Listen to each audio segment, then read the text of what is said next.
Kamu sedang batuk atau bersin.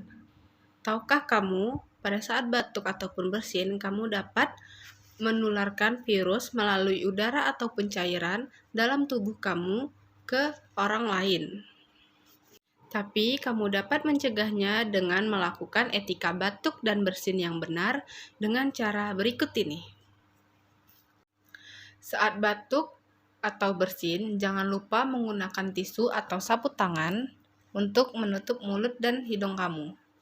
Seperti ini.